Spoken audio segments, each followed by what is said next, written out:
제가 살던 동네의 어느 오래된 절에는 무공그림 두루마리라 불리는 물건이 보물로 전해져 내려오고 있었습니다. 사찰에 전해지는 이야기에 따르면 이 두루마리를 읽는 순간 겁쟁이 같은 마음은 단숨에 날아가 버린다고 합니다.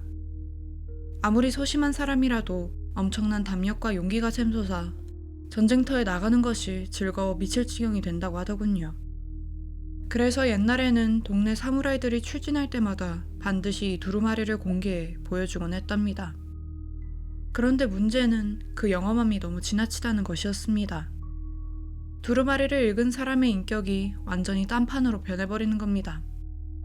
전쟁터에서 살아 돌아온 사람이 많아진 것은 분명 대단한 일이었지만 인격이 변해버린 사무라이들이 길거리에서 아무나 베고 다니거나 엽기적인 사건을 일으키는 일이 속출했다고 합니다. 그 때문에 에도 시대에 접어들면서부터는 이 보물 자체가 금기시되기 시작했습니다. 두루마리를 공개하는 것은 절대 엄금이었고 외지인에게 발설하는 것조차 금지되었지요. 아마 지금도 그럴 겁니다. 그런 사정이 있으니 인터넷에 검색해본들 아무것도 나오지 않을 겁니다. 그런데 딱 한 번 어느 유명한 민속학자 교수님이 이 두루마리에 흥미를 느끼고 직접 저를 찾아와 조사한 적이 있었습니다. 그때 교수님께서 어떤 저주를 받아도 감수하겠다며 무리하게 부탁하셨고 절에서도 마지못해 조사를 허락했다고 합니다. 조사 결과 내용은 으스스한 요괴 그림과 같은 종류였고 늦어도 센고쿠 시대, 그러니까 전국 시대에는 이미 보물로 존재했던 것이 확실하다고 했습니다. 구체적으로 어떤 내용이었느냐면 사람에게 해를 끼치는 백귀야행의 요괴들을 인덕이 있는 한 남자가 조목조목 타일러 개가천선시키고 결국은 모두 다같이 사이좋게 지낸다는 식의 교훈적인 이야기였습니다. 그런데 말입니다. 이 그림 두루마리는 참 묘했습니다. 그림체 자체는 아주 기괴하고 살벌한 요괴들이 가득해 박력이 넘치는데 정작 내용은 김이 빠질 정도로 평화롭기 짝이 없었거든요. 살벌한 전쟁터로 떠나는 사무라이들이 정말 이런 걸 읽고 싶어 했을까요? 아마도 아이들 교육용으로 그려진 것이 아닐까 싶습니다만 교수님도 바로 그 점이 이상해서 조사하러 오셨다고 하더군요. 이건 당시 교수님 본인에게 직접 들은 이야기니 틀림없습니다. 그때 저는 아직 어렸는데 요괴라는 말에 호기심이 생겨 구경하러 갔었거든요. 제 바보 같은 질문에도 싫은 내색 하나 없이 상냥하게 대답해 주시던 인자하고 똑똑한 분이었습니다. 무서운 건 지금부터입니다. 교수님이 그 두루마리를 조사하던 중에 갑자기 행방불명이 되고 말았습니다. 나중에 들은 소문에 의하면 교수님의 친척들이 탐정까지 고용해 겨우 찾아냈을 때 교수님은 머리 전체를 붕대로 칭칭 감고 등에 문신을 새긴 당당한 야쿠자가 되어 있었다고 합니다. 실종 직후에 이름도 개명하셨다더군요. 이야기를 들어보니 도박에 술에 싸움질에 완전히 양아치 인생을 살고 계셨던 겁니다. 웃으면서 빚쟁이 몇 명을 반쯤 죽여놓는 실력을 보고 어느 조직의 간부가 마음에 들어 데려갔다고 합니다. 그 후로 그분이 어떻게 되셨는지는 저도 모릅니다. 실종 전에 교수님을 알던 사람들은 하나같이 입을 모아 말했지요. 그렇게 온화하시던 분이 어쩌다 야쿠자가 되셨을까 하고 말입니다. 그로부터 한참 뒤에야 저는 그 절에 스님께 진짜 이야기를 들을 수 있었습니다.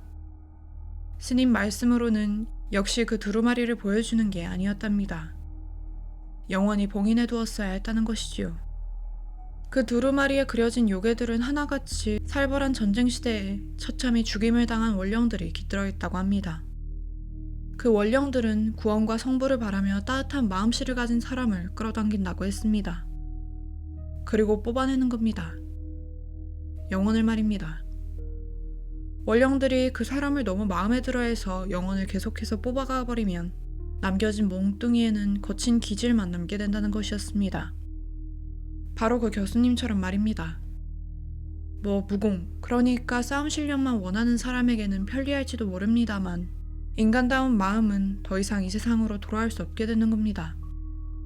스님께서도 영혼을 뽑히기 싫어서 청소할 때조차 웬만하면 이 두루마리를 보지 않으려고 하셨다고 합니다. 흔히 말하는 보지 말라는 금기인 셈이지요. 그런데 교수님이 실종되신 직후 두루마리를 정리하다가 아주 잠깐 그만 그림에 홀려버리고 말았답니다. 인자해 보이는 표정의 남자가 탱구나 오시오니 같은 요괴들과 즐겁게 노는 그림이었다고 합니다. 놀라면서도 멍하니 그 그림을 쳐다보고 있는데 갑자기 온몸에 소름이 끼쳐 서둘러 경을 읽으며 봉인했다고 하시더군요. 그래서 저는 스님께 고작 그림 따위가 뭐가 그렇게 무섭냐고 여쭤봤습니다. 그림을 계속 보고 있으니 그 남자의 얼굴이 점점 자신의 얼굴과 닮아가는 것 같더라고 말씀하셨습니다. 그림을 보관한 궤를 가리키며 스님께서 그 말씀을 내뱉으신 바로 직후였습니다. 수많은 아이들이 즐겁게 웃는 소리, 뛰어다니는 발소리가 궤 안쪽에서부터 울려 퍼지기 시작했습니다. 그러고 보니 그 스님께서도 얼굴에 붕대를 칭칭 감고 계셨거든요.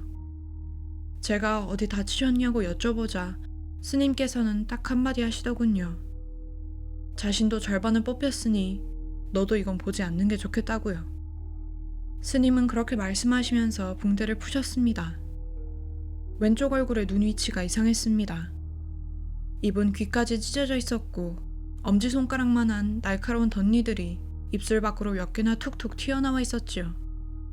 저는 그대로 울음보가 터져서 바지에 오줌까지 지린 채로 맨발로 집까지 도망쳤습니다.